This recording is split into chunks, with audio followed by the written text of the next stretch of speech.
Seguimos con nuestro tema, con la evolución del derecho romano en el periodo arcaico, desarrollando la dimensión normológica. Y para hoy, entonces, seguimos en la línea del tiempo, el ius legitimum vetus, que se desarrolló en la fase de crisis en plena revolución plebeya. Empezó el camino hacia la laicización, que se concretó definitivamente en el periodo preclásico. Entonces, esta denominación de el ius legitimum vetus tiene una etimología. Ius legitimum vetus, el derecho que legitima, que mejora, que actualiza lo viejo. Es decir, en línea de tiempo, lo anterior era el ius quiritum. El ius legitimum vetus se perfeccionó con las modificaciones hechas al ius quiritum y efectuadas por las leyes escritas, especialmente la ley de las 12 tablas, que es su fuente principal. Entonces, este ius legitimum vetus es el primer derecho escrito. Primer derecho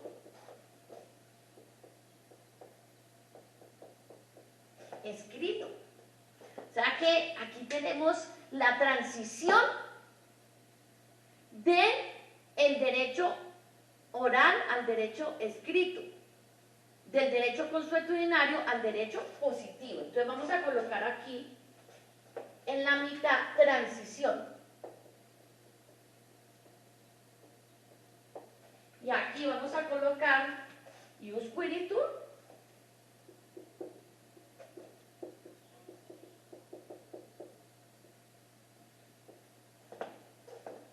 ius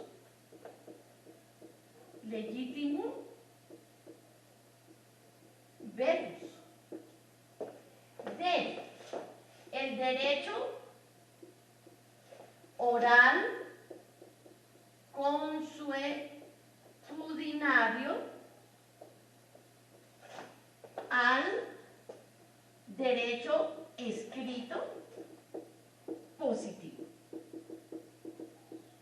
Entonces, es muy importante esta transición. Entonces, es un derecho positivo.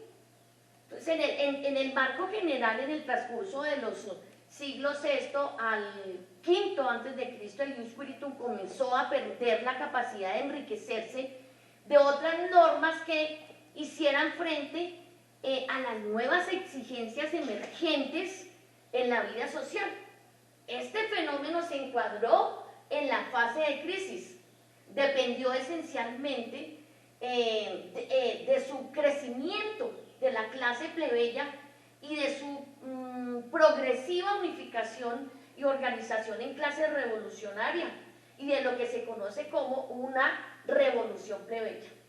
El ius quiritum no fue extendido a los plebeyos, era solo de aplicación para los patricios. Todas las familias plebeyas de donde salían los soldados para el ejército constituían un elemento social completamente diverso que, aunque gozaban indirectamente de algunos, digamos, entre comillas, privilegios, de una aceptación, estaban lejos de la ciudadanía romana y de sus privilegios, estaban inmensamente lejos de la iuris interpretatio y de la jurisdicción estatal. Entonces, en el cuadro de la acción revolucionaria, la plebe, esta se empeñó en múltiples esfuerzos y reivindicaciones, entre otras, por ejemplo, participar en la interpretación, en la creación y en la aplicación del ordenamiento jurídico, obtener que vistieran dignidad de derecho algunas nuevas costumbres en la vida socioeconómica patricio-plebeya, especialmente aquellas referentes a las obligaciones y negocios jurídicos con efectos jurídicos, pero muy sentido el obtener connubium, es decir, la admisión de varios matrimonios mixtos entre patricios y plebeyos. Estas aspiraciones de la plebe fueron parcialmente realizadas entre los años 450 y 445 a.C. por la legislación de Semviral y la sucesiva Lex Canuleia, que se convierten en las fuentes del Ius Legitimum Vetus. O sea que las principales fuentes de este derecho escrito Ius Legitimum Vetus fueron, entonces vamos a colocar aquí fuentes, especialmente entonces nada más ni nada menos, y quisiera tener un color totalmente diferente para escribir, ¿cierto?, la ley de las 12 tablas. Y entendemos por qué un derecho escrito. La Lex Canuleia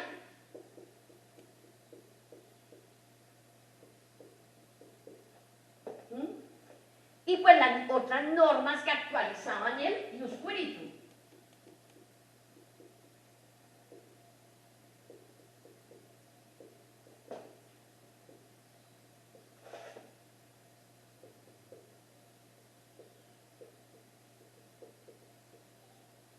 El Ius Spiritum. Esta ley de las 12 tablas que se publica en el 449 a.C. y la Lex Canuleia 5 años después en el 445 a.C.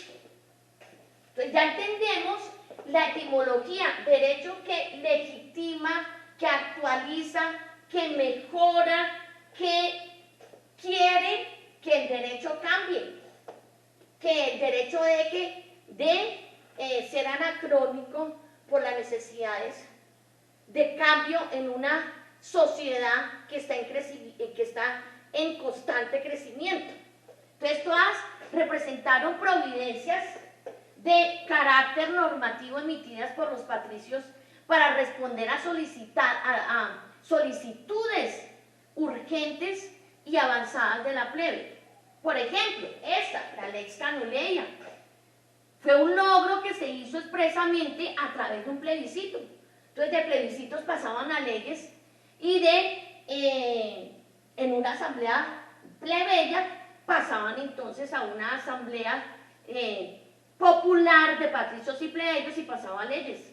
Desde el año 461, el tribuno de la plebe, Terentilio Arza, para dar salida a las solicitudes plebeyas de conocimiento del ordenamiento jurídico, de introducción del connubium y de abolición del sistema de ejecución personal sobre los deudores morosos, bueno, entre otras solicitudes, propuso nominar una magistratura extraordinaria con el encargo de reformar el ordenamiento jurídico preexistente que era el Ius Spiritum.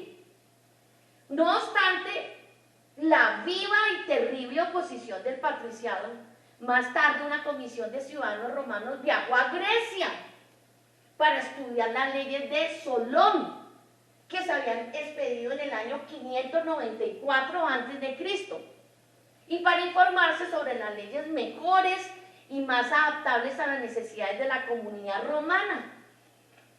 Y así lo narró Tito Livio y Diógenes.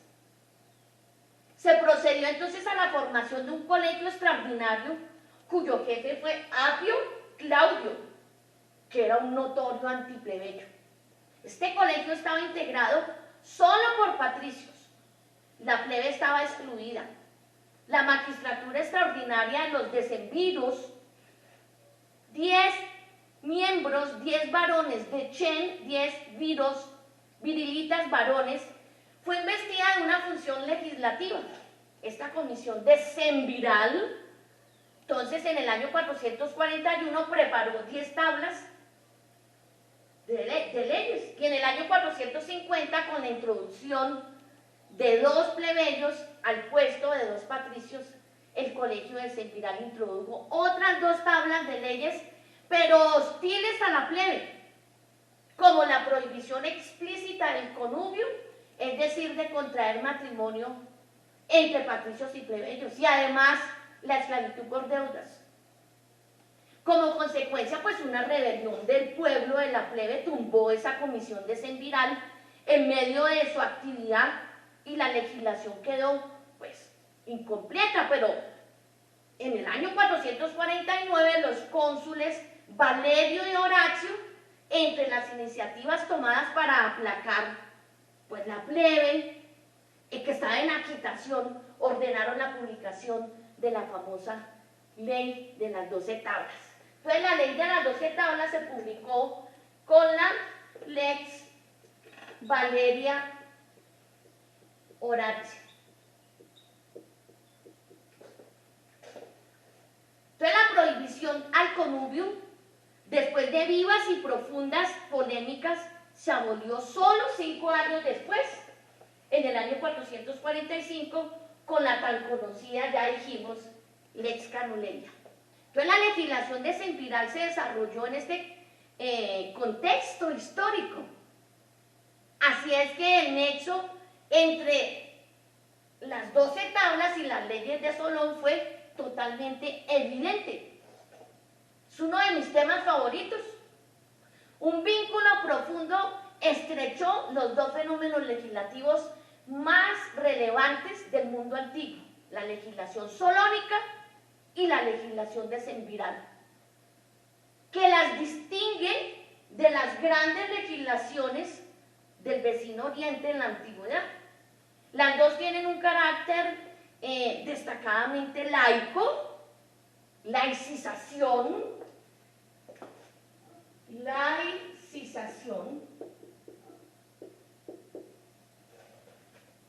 y voy a colocar aquí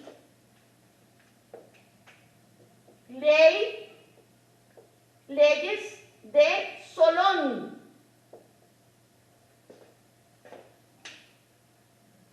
Las dos tienen esa laicización donde el legislador no se puso como intermediario entre la divinidad y los súbditos, sino que la comunidad se manifestó, la sociedad se manifestó en las leyes para autodisciplinarse, la lex humana. Pero también existen diferencias tajantes entre estas dos legislaciones. Solón puso fin a la crisis económica y social, aboliendo las deudas y la esclavitud que se derivaba pues de estas, y estableció un equilibrio en la riqueza. En las 12 tablas no se abolió la esclavitud por deudas, no existe nada similar. Solo hasta el siglo IV, en el año 326, con la Lex Petelia Papiria, se logra la abolición de la esclavitud por deudas, ya en el periodo preclásico.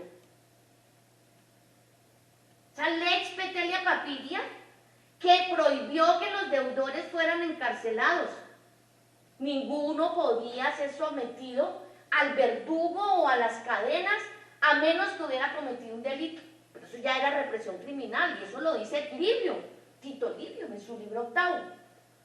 Entonces vemos aquí la maravillosa simbiosis de Grecia y de Roma. Totalmente evidente.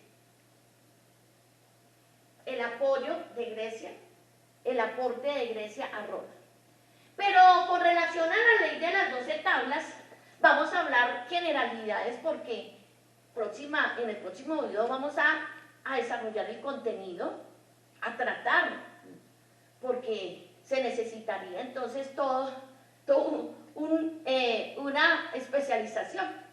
Se nota un gran sentido de la tradición cuando se habla de las leyes antiguas para ese mundo admirado romano.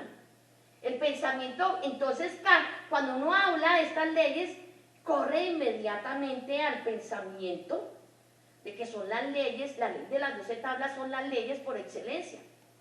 Cicerón, por ejemplo, en su obra de Oficios dice, son las leyes que nunca cambian su lenguaje y que toman el puesto de la justicia antes administrada por los sacerdotes y por los reyes. Y continúa diciendo, sed etiam apud mayores nostros justicias fruendas, si me acuerdo. Muy largo. Entonces, son muy sentidas estas leyes por parte de los romanos. Por eso Cicerón dijo, entre nuestros antepasados se confió el poder regio a hombres dignos para que se pudiera vivir en la justicia. La multitud recorría a la protección de alguien que se había distinguido por la virtud y quien debía evitar que se perjudicaran los más pobres, comportándose equilibradamente y manteniendo los estratos elevados de la sociedad y aquellos inferiores en una igual condición jurídica. A la base de las leyes está la misma razón por la cual se constituyeron los reyes. Siempre se ha querido, lo sabemos, dice Cicerón, un derecho cuya característica fuera la igualdad, obteniéndolo de un único individuo justo y bueno. Había entonces satisfacción. Pero cuando esto no sucedía más, se inventaron las leyes, las cuales estaban en grado de dirigir a todos, siempre en una sola y misma voz. Y por eso Livio dijo que las 12 tablas, dentro del inmenso cúmulo de leyes que se sobrepusieron las unas con las otras, constituyeron la fuente del derecho. La ley de las 12 tablas es la barra de hierro del derecho, es el documento de una remota antigüedad del lenguaje donde el pasado lejano vive. Es el espejo de una vida transcurrida que abandonó su valor histórico para adquirir un valor simbólico. Su mayor expresión se hace a través de una hipérbole. Enteras bibliotecas de filósofos deben ceder frente al pequeño libro de los antiguos legisladores, dijo Cicerón. Que toda la ciencia política y jurídica se recogiera en la ley de las 12 tablas. En la ley de las 12 tablas, muchos no lo han podido creer, porque entre pasado y presente corre un hilo continuo.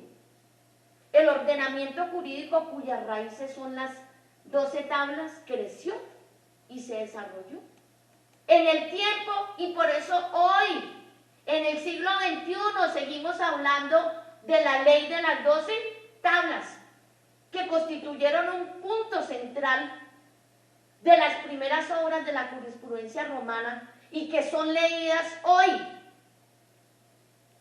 y que son desarrolladas y tratadas en la jurisprudencia de las altas cortes. Con la legislación decemviral, la plebe pidió y obtuvo que el derecho consuetudinario, el ius spiritus, que era custodiado y manipulado por la clase patricia, enseñado oralmente, de generación en generación por vía varonil al primogénito, se pusiera en sus elementos fundamentales a la portada de todos, como un derecho escrito, público y positivo. Ese fue el fin político de la plebe, que consistió en tener la certeza del derecho. Certeza. Esa es la virtud de la ley de las 12 tablas. Así es que el texto fue predispuesto esencialmente con el fin de poner a todos los romanos, incluyendo a los plebeyos, frente a precisas y no contestables posibilidades de afirmar sus derechos y además defenderlos en juicio, a tal punto que abundantes disposiciones se refieren al derecho procesal privado, porque con la ley de las 12 tablas se publicó el procedimiento de las acciones de la ley. Voy a colocar aquí procedimiento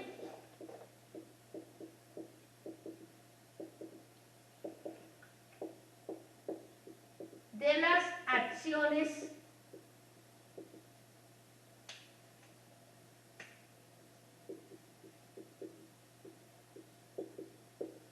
de la ley. Procedimiento a las acciones de la ley. Y en este momento estamos pensando el término todos. ¿Será que de ahí nace el término de acción? Sí. Así es. La tradición jurídica romana giró en torno a la ley de las 12 tablas y al procedimiento de las acciones de la ley, las cuales tienen un tiempo propio y constituyeron los hechos más seguros de la historia romana arcaica. Las 12 tablas no permanecieron bajo los ojos de los romanos siempre, ni por largo tiempo. Pues, eso sí, las fuentes son concordes en afirmar que la ley de las 12 tablas originales fueron destruidas en el incendio galo del año 387 antes de Cristo, haciendo entender, por lo tanto, que estas tablas, las 12 tablas, llegaron a la posteridad por el trámite de la tradición oral. Su recuerdo se transmitió verbalmente de generación en generación a través de una tradición manuscrita que se podía verificar sobre documentos de archivo. Y por eso Cicerón cuenta que sus padres le enseñaban a sus hijitos la ley de las 12 tablas y estos chiquitines las recitaban de memoria. Y esta es la manera de tradición oral. El conocimiento que tenemos depende de las citaciones regadas en toda la literatura latina. Entonces el texto de Semviral, conocido por nosotros, no es el original, pero tenemos certeza a través de esa tradición oral. No obstante, el relato tiene un núcleo auténtico.